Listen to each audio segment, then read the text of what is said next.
Well,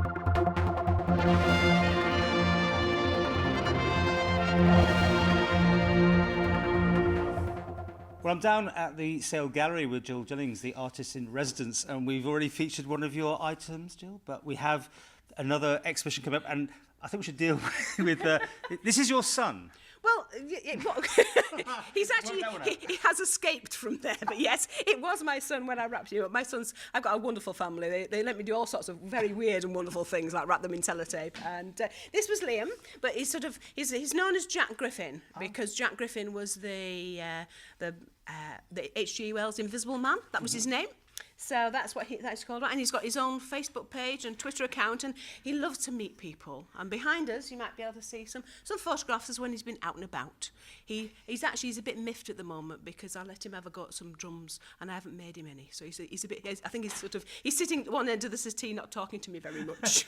I think a classic one is next to Sir Norman Wisdom as well. Oh, no, yes. Well, yes, he thought they were all sitting there on the promenade having a bit of a chat. OK, well, we'll come off him. Let's centre on you for a minute. OK.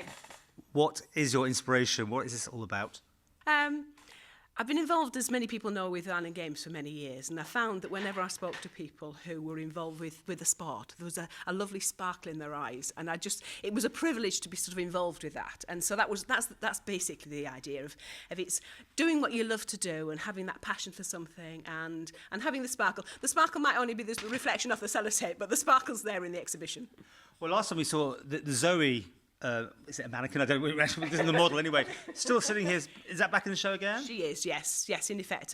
Because I've only been here for 6 months, I've had to draw on things that I've done before. But there's a variety of different things here. I think it should be a fun exhibition, if nothing else.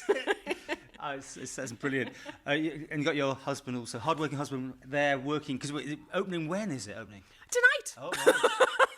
She said with sheer panic in her voice. OK, so this will all be set by tonight. In fact, a good reason to come along. The public will get in tomorrow, there's such. Yes, there's a preview this evening, but it's open to the public as of tomorrow. But I'm going to be around and about and would love to sort of show people around and give them the background stories to all of the different parts of the exhibition. OK, well, take us through some of the ones that are already here that we're looking at now. OK, we've got... Early on, when I first came here, I decided that I would try and work towards an exhibition, and I was predominantly going to do with sports people. And I was looking at sort of different ages of different people sort of involved with sport. And my first inspiration was with a 10-year-old cyclist, Matthew. And so I've made a sort of a mannequin of him and a glass bike. And it's because I love the title of this. It's called Ephemeral Hopes on Fragile Dreams. You've got to have the art speak in there somewhere, haven't you? But I was thinking, so he's a little lad and he's trying so hard to sort of get there. And then the glass bike they are fragile dreams. Sometimes it works out. Most times it doesn't. But let's hope for him that it does. And then we've got something rather topical at the end of that, which is sort of going green. And then eventually on the far wall there'll be something to do with Zoe, which people have seen before, but we love this mannequin of Zoe. Then the next section is to do with music. A friend of mine got a hummingbird guitar. She'd wanted one for many years, and she suddenly found one. And the look in her eyes when she got this was sort of, so I've made a guitar and I've made a mannequin for that. So we've got some music going on, and then we've got a very determined-looking cyclist. He's determined to get there, isn't he? Now you're going for black for that one. Yeah, no. Yeah. That was my leather look. That was my darker mood. No, it was the leather look. And I should mention that the motorbike that he's sitting on is a Velocette something or other, and it's 1938. Right. And it's I've forgotten Tyler. So he's holding up one over there. Yes, this is my daughter-in-law, Tyler, who sings beautifully. And we got recording of her singing. Okay. So that should be on.